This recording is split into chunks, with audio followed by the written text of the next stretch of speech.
اور پھر تربیت کی بات ہے، اور دونوں باتوں کو ہم نے بہت برے طریقے سے ذیل کیا ہے. مثال کے طور پہ اگر تعلیم کی بات کروں تو رسول پاک صلی اللہ علیہ وسلم نے 10 سال مدینہ شریف میں گزارے ہیں، اور نماز اس وقت فرض تھی.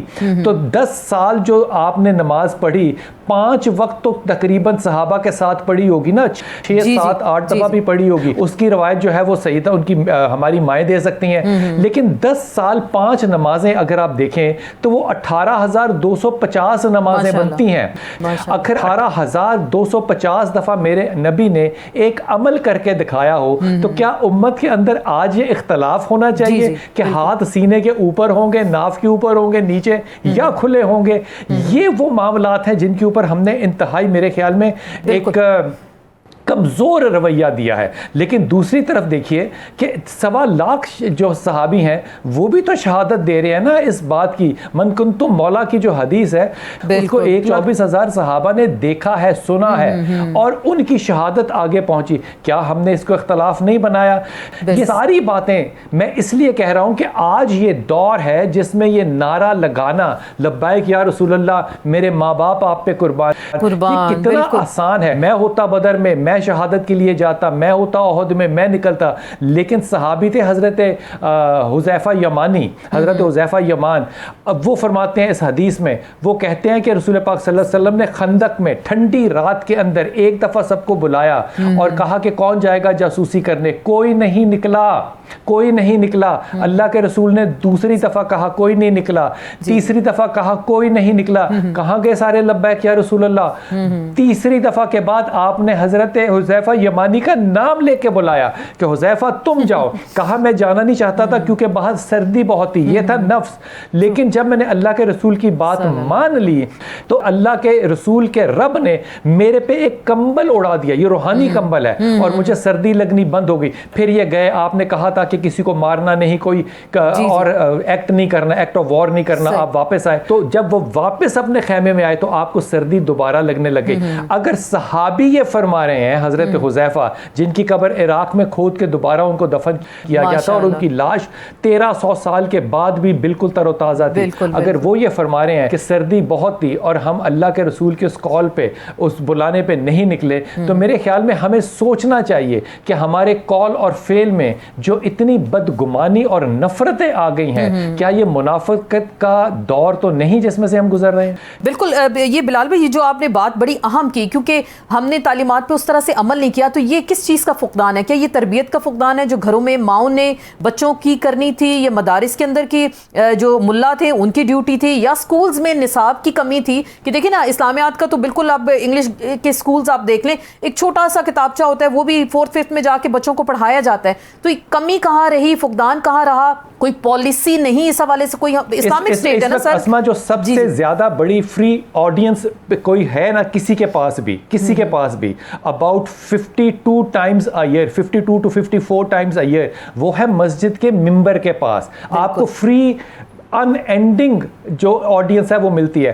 اگر وہ فرق نہیں ڈال سکتی اور ایک لمس کے اندر بیٹھا ہوا موٹیویشنل سپیکر، چلے میں نام نہیں لیتا اس کا، اگر وہ سوشل میڈیا پہ طوفان ڈال سکتا ہے اور لاکھوں کی کوئی بندہ بیٹھا ہوا پاکستان میں صرف ایک سوشل میڈیا سے انقلاب لا سکتا ہے، تو میرے خیال میں فرق تو بڑا واضح ہے.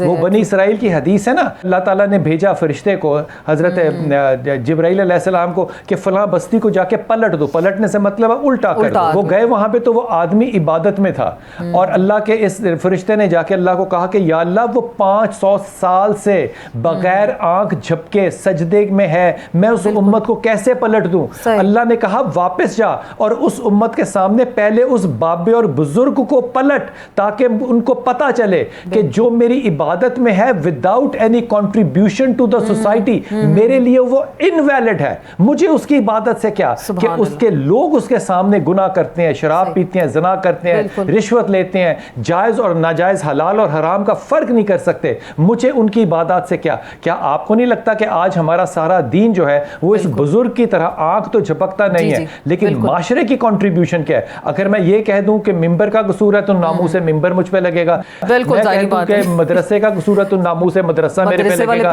میں کہہ دوں مولوی کا قصور ہے، ناموس مولوی میرے پہ لگے گا. بھائی جب جان کی فکر ہی آپ کو جان کی کی حفاظت کرنے والے امتی سے ہو جائے تو پھر مجھے بتائیے کہ آپ کے اشارے کس طرف جائیں؟ بالکل. تو دیکھیے یہ تو آپ جو بات کر رہے ہیں اور ہماری یہ شاید اخلاقی گراوٹ بھی ہمیں دکھائی دے رہی ہے اس وقت معاشرے کے اندر. معاشرہ تنزلی کا شکار ہے. ابھی جو آپ یہاں بات کر رہے تھے کہ کس کی ذمہ داری ہے اور کہاں سے ہم نے سیکھنا ہے, یہاں بلال بھائی یہ دیکھیے نا چھوٹی چھوٹی بچیوں کے ساتھ جو انسانیت سوز واقعات ہیں, سر شرم سے جھک جاتے ہیں, آپ اس کو بیان بھی نہیں کر سکتے. ابھی ریسنٹلی رانی پور کی فاطمہ کے ساتھ کیا ہوا, تو کیا ہم واقعی یہ دن آ گیا, ہم نے دن منا لیا, ہم نے سیکھا نہیں. ہم کیسے سیکھیں گے؟ لوگوں کی اخلاقی ذہنی تربیت کیسے ہوگی؟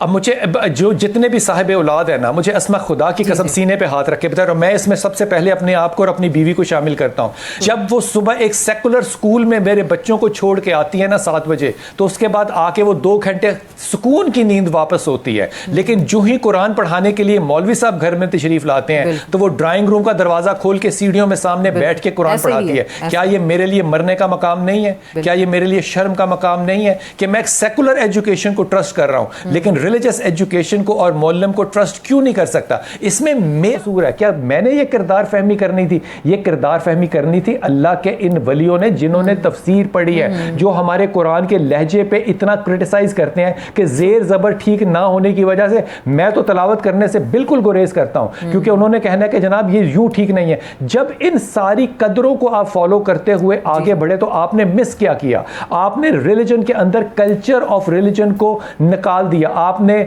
وہ جو کیا کہنا چاہیے جو فنون لطیفہ تھا وہ نکال دیا. آپ نے پینٹنگ نکال دی. آپ نے جو کمفرٹ زون تھے فلسفی کے وہ نکال دیے. آپ نے ما بعد الطبیعات نکال دی. آپ نے ما بعد الطبیعات نکال دی. آپ کی معراج کوسچنیبل ہو گئی.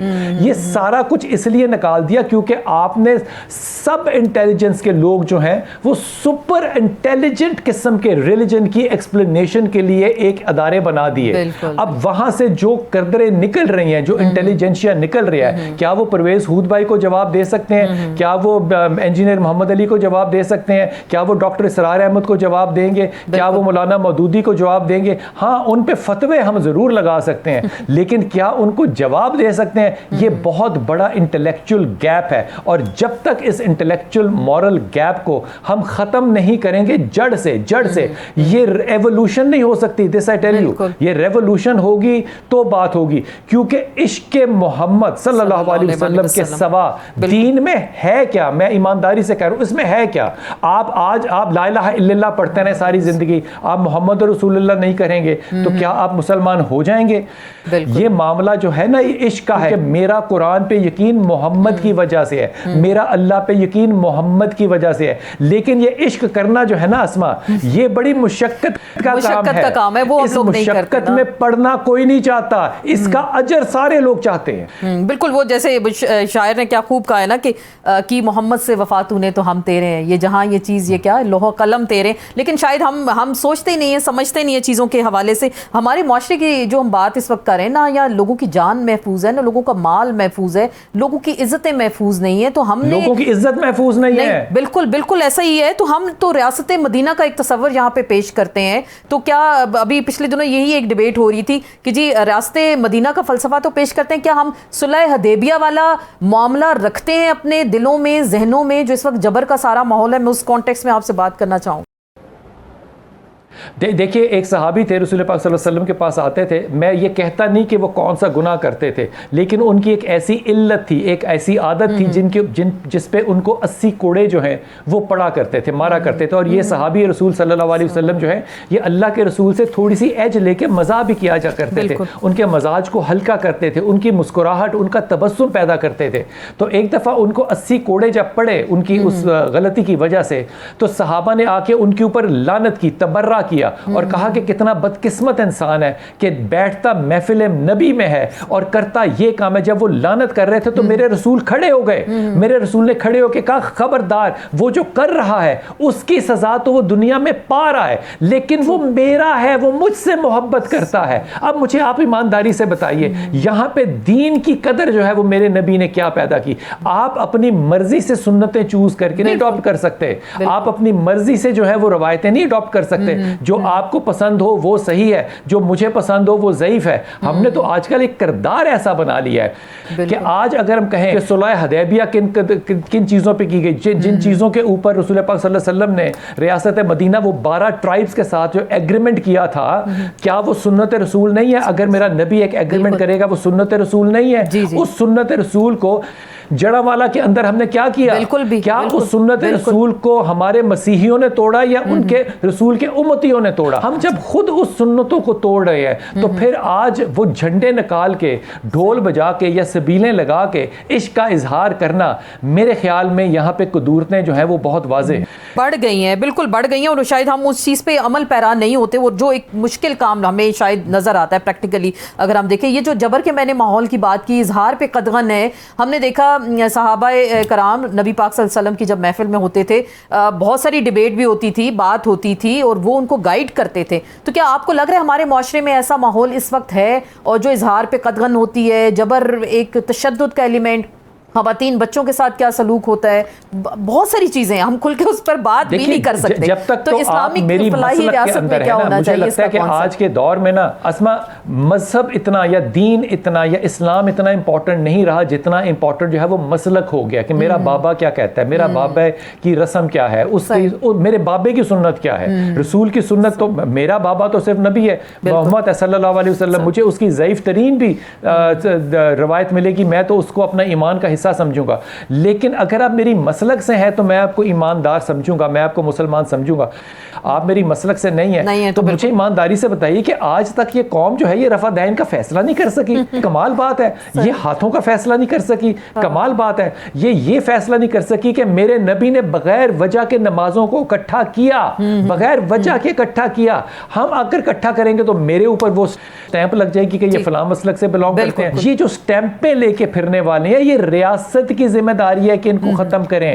ریاست کہاں پر ہے؟ مدینے میں ریاست کمزور ضرور تھی لیکن ریاست موجود تھی. لیکن جو سب سے بڑا ڈٹرمننگ فیکٹر ہے ریاست مدینہ کا, وہ یقین کیجئے صرف یہ ہے, اور وہ ہے عدل. وہ ہے عدل. جس دن مجھ اور آپ جیسے ایک امتی کو اپنی عدالت پہ یقین اور بھروسہ ہوگا اور عدالت ڈیلیور کرے گی, وہ پہلا قدم ہوگا ریاست مدینہ کی طرف. یہ باقی چیزیں جو ہیں یہ فالو اپ کریں گی. یہ ممکن نہیں ہے کہ باقی ایمان ہو, سجدے ہوں, نمازیں ہوں, روزے ہوں, زکاتیں ہوں, سب کچھ ہو, اور عدل نہ ہو معاشرے میں. یہ فتنہ جو ہے, دیکھیں کفر کے معاشرے قائم رہ سکتے ہیں لیکن عدل و انصاف سے آری جو ہے معاشرہ وہ قائم نہیں رہ سکتا, بغیر نہیں ہو سکتا. بالکل بدقسمتی سے ایسا ہی ہے. تو عشق رسول صلی اللہ علیہ وسلم کی ہم بات کر رہے ہیں, تقاضا کیا ہے؟ ہم کیا برداشت کریں لوگوں کے اختلاف رائے کو, جو معاشرے میں ناانصافی ہوتی ہے اس کو ہم کیسے دور کریں گے بار بار؟ کیونکہ ہمارے سامنے تو ایک بہت لمبی ان کی دیکھیں نا سنت ہے, ہم شاید اس پہ عمل نہیں کرنا چاہتے. تو لوگوں کو بار بار یہ ایک ہی پوائنٹ گھوم پھر کے آتا ہے کہ گائیڈنس کون دے گا, کہاں سے ہم گائیڈنس لیں گے, کیا کیونکہ یہ کوئی مسلکوں میں پڑ گئے نا ابھی جو آپ بات کریں. جی دیکھیے, کسی بھی مینجمنٹ یونیورسٹی کے اندر کیس اسٹڈی ایک باقاعدہ نظام تعلیم ہوتا ہے کہ آپ جاتے ہیں, آپ کیس اسٹڈی کرتے ہیں اور اس سے لرن کرتے ہیں. مجھے بتائیے پاکستان نے کس ملک کی کیس اسٹڈی کی؟ ہم نے ملیشیا کی کیس اسٹڈی کی, یورپ کی کیس اسٹڈی کی, ہم نے سعودی عرب کی کیس اسٹڈی کی.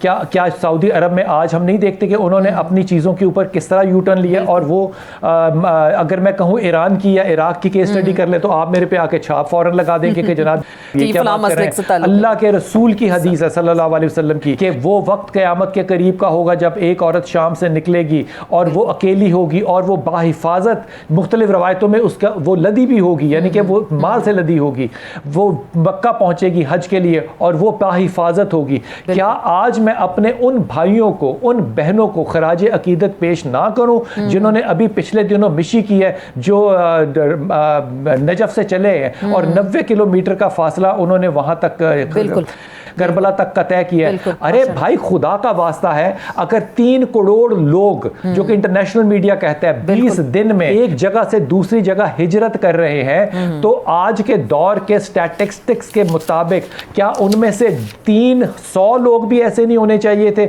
جو ریپ کیس کہتے کہ ہوا ہے, جو کہتے کہ ابیوز آف پاور ہوئی ہے, جو خواتین کہتی کہ ہراسمنٹ ہوئی ہے؟ کیوں نہیں ہوا؟ میرا تو یہ سوال ہے, کیوں نہیں ہوا؟ کیا وہ لوگ ہمارے سے اپنے دین کے ساتھ زیادہ لائل ہیں؟ بالکل. میرا جواب تو نکلنا چاہیے ہاں, لیکن کہتے ہوئے مجھے ڈر لگتا ہے کہ وہ کہیں گے کہ جناب وہ تو اہل تشیع ہیں. آپ ان کی کیس اسٹڈی کیسے کر سکتے ہیں؟ بھائی میں کردار کی کیس اسٹڈی کر رہا ہوں، میں وہاں موقف کی کیس اسٹڈی کر رہا ہوں جہاں لوگ کسی کا ہاتھ نہیں روکتے، جہاں خدمت کرنے کے لیے جو ہے وہ بڑے بڑے شہنشاہ عالم جو ہے وہ دنیا جہاں سے اکٹھے ہوتے ہیں. وہ کلچر اگر 20 دن رہ سکتا ہے ایک غریب پھٹے پرانے، میں معافی کے طور پہ کہہ رہا ہوں کیونکہ وہاں پہ عراق میں $100 کا 1,40,000 روپیہ ملتا ہے. اس کے باوجود اگر وہاں پہ کمپلینٹ نہیں ہے تو اگر آپ نے امپاورمنٹ آف وومن کو اسٹڈی کرنا ہے تو آپ کو کیوں نہیں جانا چاہیے عراق میں؟ آپ کو کیوں نہیں جانا چاہیے نجف؟ آپ کو کیوں نہیں جانا چاہیے عراق؟ آج نے لوگ بات سن رہے ہیں، اپنے سینے پہ ہاتھ رکھ کے کہیں جب وہ عمرے یا حج پہ جاتے ہیں تو ان کو نظر نہیں رکھنی پڑتی اپنی خواتین پہ، محرموں پہ، ان کو اپنے ہاتھوں کو کھلا نہیں رکھنا پڑتا تاکہ ہماری عورتوں کو کوئی دھکے نہ دے. بھائی یہ وہاں کیوں نہیں ہو رہا؟ سوال پیدا ہوتا ہے. کیس سٹڈی کرنی پڑے گی ان کلچرز کی کہ انہوں نے ریلیجن کو ڈاؤن لوڈ کیسے کیا ہے، اور اگر ہمارا ڈاؤن لوڈ غلط ہوا ہے تو کنٹرول پہ اور ڈیلیٹ پہ انگلی رکھ کے اس کو ری بوٹ کر کے دوبارہ سے ڈاؤن لوڈ کرنے کی ضرورت ہے. کر سکتے ہیں. یہ جو سیاسی رہنما تقسیم ہو گئے، معاشرے میں تقسیم کی ہم بات کر رہے ہیں، مذہبی رہنما تقسیم ہو گئے اور خاتم النبیین کا جو پیغام ہے وہ آگے نہیں اس طرح سے پہنچ سکا. ہم جو اس طرح سے آپس میں الجھے ہوئے ہیں، آپ کو لگ رہا ہے کچھ امید کی کرن آپ کو دکھائی دے رہی ہے اس وقت معاشرے کے اندر، یا کچھ عرصے بعد واقعی ہم کہیں صحیح ڈگر پہ چل پائیں گے؟ جو بھی آپ نے اتنی مثال دی ساری، تو ہم کیا واقعی سیکھیں گے؟ کچھ لرننگ پروسیس رہے گا ہمارا آگے؟ دیکھو، نا امید ہونا تو کفر ہے. میں نا امید بالکل بھی نہیں ہوں، میں امید سے ہوں بالکل اس بات پہ کہ یہ ضرور ہوگا. لیکن کیا امام مہدی علیہ السلام کا اب ظہور ہو جانا چاہیے؟ میں اس وقت ٹھیک ہوں گا؟ اگر میں اس وقت ہوا بھی تو کیا میں پورے اعتماد سے کہہ سکتا ہوں کہ میں امام مہدی کے ان 313 لوگوں میں یا ان لوگوں میں شامل ہوگا جو کہ حضرت موسیٰ کی پہاڑی کے اوپر اتنی چھوٹی سی پہاڑی پہ چڑھ کے موسیٰ کا ساتھ دیں گے سچے لوگ ہوں گے؟ میں یہ نہیں قسم کھا سکتا. لیکن اس کے باوجود آپ غور کیجئے کہ اگر امید ہے تو ہمیں کس سے ہے؟ ایک بات پہ ہے، صرف محمد کی محبت پر. بس آپ اللہ کے بارے میں جو سوال چاہیں اٹھائیں، آپ محبت میں بے ایمانی کا عنصر مت لے کر آئیں. جب محبتوں کے جذبات بے ایمان ہو جائیں پھر آپ کے اندر کا کردار جو ہے وہ ایبسلیوٹلی نل اینڈ وائڈ ہوتا ہے. ہم، مجھے لگتا ہے کہ نعرے لگانے کے علاوہ اب آپ مجھے بتائیے، آپ نے کبھی زندگی میں سوچا تھا، کبھی زندگی میں سوچا تھا کہ مذہب بک سکتا ہے؟ مذہب کو بیچنے والے آپ کو نظر نہیں معاشرے میں آتے؟ آپ نے زندگی میں کبھی سوچا تھا کہ لبیک یا رسول اللہ کہہ کے آپ کسی عورت کے اوپر ڈنڈا، بچے کے اوپر ڈنڈا چلائیں گے؟ ہم نے وہ معاشرہ قائم کیا نا. اب کیس سٹڈی کریں، اب اس کو ایکڈیمکلی پرسو کرنے کے لیے علماء کرام کٹھے ہوں گے، علماء کرام کٹھے نہیں ہوں گے. جس دن وہ کٹھے ہو گئے تو دکان کون کھولے گا؟ دکان کون کھولے گا؟ اور باقی اور اس دن شاید تبدیلی آ جائے. اب دیکھتے ہیں کہ اس کے بعد کیا ہوتا ہے. چلیے، بہت بہت شکریہ سید بلال قطب صاحب، آپ ہمارے ساتھ موجود رہے. اسی پہ مزید بات کریں گے. ہمیں جوائن کریں گے پروفیسر ڈاکٹر نوید جمیل صاحب، ماہر سماجی امور ہے، ڈین ہے فیکلٹی آف سوشل سائنسز جامعہ سیالکوٹ. عائشہ سعید صاحبہ ہمارے ساتھ موجود ہوں گی، سابق MNA رہ چکی ہیں جماعت اسلامی پاکستان کی. ویمن امپاورمنٹ کے حوالے سے خاصا آپ کا کام بھی ہے، آپ کو ویلکم کہتے ہیں. سب سے پہلے ڈاکٹر صاحب آپ سے بات کریں گے. یہ جو ہم دیکھ رہے ہیں معاشرے کے اندر بہت زیادہ ایک انتہا پسندی آ گئی، بے راہ روی بڑھ گئی، جو ہماری اسلامک تعلیمات ہیں ہم ان سے دور ہو گئے. تو یہ جو پستی کا فقدان ہے، ہم کیسے باہر نکلیں گے؟ پہلے بھی ابھی ہم ڈیبیٹ کر رہے تھے، بات ہو رہی تھی کہ واقعی تبدیلی لانی چاہیے ایکڈیمک لیول پہ، ریسرچ لیول پہ، اور لوگوں کو ہم اچھی گائیڈ لائنز دے سکتے ہیں اسلامک تعلیمات کو ساتھ رکھ کر کے. جی السلام علیکم سامعین ناظرین، اور مس اسما چودھری، آپ کا بہت شکریہ کہ آپ نے مجھے موقع دیا بات کرنے کے لیے. اس میں آپ نے جو بات کی ہے بالکل بجا ہے کہ جو ماحول کو بدلنے کی ضرورت ہے اس کا آغاز جو ہے وہ انسان کی اپنی ذات سے ہوتا ہے، اور اس کو تبدیل کرنے میں جو پہلا مرکز ہے وہ تو گھر کا ماحول ہے، ماں کی گود ہے، اور پھر بچہ تعلیمی ادارے میں جب جاتا ہے تو وہاں پہ بہت زیادہ ضرورت ہے. بدقسمتی سے ہمارے ہاں پالیسیز تو ایسی بنتی رہی ہیں جو کہنے کی حد تک دین کے مطابق بھی بنائی جاتی ہیں، لیکن ان کی جو اصل روح ہے وہ تعلیمی اداروں میں، اسکول، کالج، یونیورسٹی میں کہیں نظر نہیں آتی. سیرت کے جو مضامین ہیں وہی پروٹوٹائپ طریقے سے پڑھائے جاتے ہیں، اور چاہے وہ اسکول سیرت میں پڑھائی جائے، چاہے میں پڑھائی جائے، چاہے یونیورسٹی میں اسلامی کے کورس پڑھائی جائے. تو اس میں ہوتا یہی ہے کہ جو تعلیم ہے وہ مروجہ طریقے سے ہو رہی ہے، لیکن اس میں کوئی مقصد نظر نہیں آتا کہ آپ کے تقاضوں کے مطابق سیرت کو نئے طریقے سے پیش کیا جائے کہ اتنی بدل چکی ہے ٹیکنالوجی کے حوالے سے بھی، اور ایک گلوبل بن چکا ہے، اس میں ہمیں بین المذاہب کس طریقے سے ایک ہم آہنگی پیدا کرنی ہے، اور بین المذاہب سے پہلے اگر ہم اپنے اسلام کے اندر دیکھ لیں تو وہاں پھر قواریت سے کس طریقے سے ہم نے بچنا ہے، بالکل، اور اس سے بھی نیچے آئیں تو اپنے جو خانگی معاملات ہیں، جو خاندانوں کے مسائل ہیں، جو صوبوں کے آپس کی لسانیت ہے، یہ ساری چیزیں جب تک ہم سیرت کو سمجھیں گے نہیں اور اس پہ اس کو لے کے نہیں چلیں گے تو میرا نہیں خیال کہ ہم کوئی بہتر نتائج حاصل کر سکیں۔ اس لیے تحقیق ان موضوعات پہ کرنی چاہیے کہ ہمارے مسائل معاشرتی کیا ہیں، سیرت ہماری اس میں کس طریقے سے رہنمائی کر سکتے ہیں، ہونا ہمیشہ کے لیے اور تمام انسانوں کے لیے ہے، بالکل، تو یہاں سے آغاز کرنے کی ضرورت ہے، اور اساتذہ کو بہت رول ماڈل ہونا چاہیے، چاہے یونیورسٹیز کے اساتذہ ہوں، کالجز کے ہوں یا ہوں، کیونکہ کریم صلی اللہ علیہ وسلم بھی ایک بطور معلم بھی مبعوث آئے گئے، تو ہمارے لیے ایک اعزاز ہوتا ہے کہ ہم انہی کے اس ذمہ داری کو پورا کرنے کے لیے اپنی کوشش کریں۔ یہ بہت اہم سوال ہے جو آپ نے کیا ہے، بالکل یہ جواب ہے۔ عائشہ سید صاحبہ، آپ کو کیا لگ رہا ہے جو ہم معاشرے کے اندر بات کرتے ہیں، آپ نے تو بہت ساری قانون سازی میں بھی حصہ لیا ہے، اسمبلی کے اندر اب بھی آپ نے دیکھا سارے معاملات کو، ہمارے یہاں تو بہنوں بیٹیوں کو ایون جائیداد تک میں حصہ نہیں دیا جاتا، ان کے بیسک جو حقوق ہیں ان سے محروم رکھا جاتا ہے، تو یہ ہم جب اب اسلامک معاشرے کی بات کرتے ہیں، راستہ مدینہ کی بات کرتے ہیں، تو پھر ہم کس طرف جا رہے ہیں؟ آپ کیا کہیں گے اس پہ؟ شکریہ اسما، دیکھیں جو محمد صلی اللہ علیہ وسلم کی تعلیمات ہیں، پاک نبی صلی اللہ علیہ وسلم نے فرمایا دو چیزوں کو تام لو کبھی گمراہ نہ ہوگے، قرآن اور میری سنت، اور صرف حضور صلی اللہ علیہ وسلم کی سنت ہے کہ جس طرح قرآن کی حفاظت کی اللہ نے ذمہ داری لی ہے، اسی طرح محمد رسول اللہ صلی اللہ علیہ وسلم کی سیرت جو ہے، آج یہ جو ربیع الاول کا مہینہ شروع ہوا ہے، بلکہ پورا سال ہر لمحہ ہر وقت ہمارے لیے یہ پیغام ہے کہ محمد لقد کان لکم فی رسول اللہ اسوۃ حسنہ، تحقیق کے ساتھ ہمارے لیے پیغمبر خدا صلی اللہ علیہ وسلم کی بہترین نمونہ ہے۔ تو امت محمد صلی اللہ علیہ وسلم کا ایک کام، ایک ذمہ داری ہے، بالکل، جو منصب اس امت کو دی گئی ہے کہ پہلے جو امتیں تھیں انہوں نے اس کا حق ادا نہیں کیا، تو ان کی جگہ پھر محمد رسول اللہ صلی اللہ علیہ وسلم پیغمبر جب آئے، اور ان کی جگہ اور امتوں کی جگہ پھر محمد صلی اللہ علیہ وسلم کی امت نے لے لی۔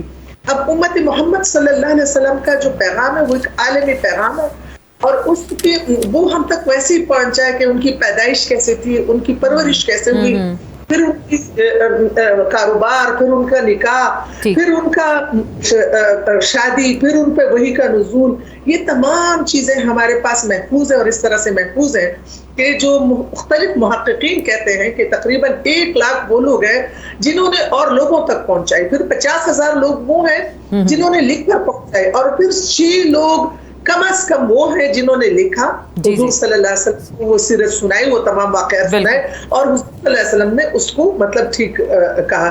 تو اسما دیکھیں اس وقت ہمارے پاس وہ سیرت، جس طرح قرآن موجود ہے اسی طرح ہمارے پاس سیرت موجود ہے۔ اس وقت صرف اسلامی مملکتیں نہیں، اسلامی ممالک نہیں، پوری انسانیت، اس لیے کہ اسلام اور محمد رسول اللہ صلی اللہ علیہ وسلم کا پیغام عالمی ہے، عالمی، پوری عالم کو، انسانیت کو اس دنیا میں ہر تکلیف، ہر سختی سے بچا کر ایک فطرت کے نظام میں لانا، ایک واحد رب کے آگے ان کا سر جھکا دینا ہے۔ دیکھیں اگر آپ حضور صلی اللہ علیہ وسلم کی تعلیمات پر غور کریں کہ کسی جانور کو اس کے سامنے ذبح مت کرو، دوسرے جانور کے سامنے، اس کے سامنے چوری کو تیز مت کرو، اور حضور صلی اللہ علیہ وسلم نے فرمایا کہ اس جانور کو اگر ذبح کرو پہلے کھلا پلا دو، یعنی اگر اسے ذبح حلال ہے، ہمارے لیے ذبح ہو رہے ہیں، لیکن اس پہ بھی رحم کا معاملہ حضور صلی اللہ علیہ وسلم نے فرمایا۔ بہت سارے واقعات سیرت میں ملتے ہیں۔ اس وقت جو ہمارا جو جس طرف ہم جا رہے ہیں، بجائے اس کی کہ ہم دنیا کو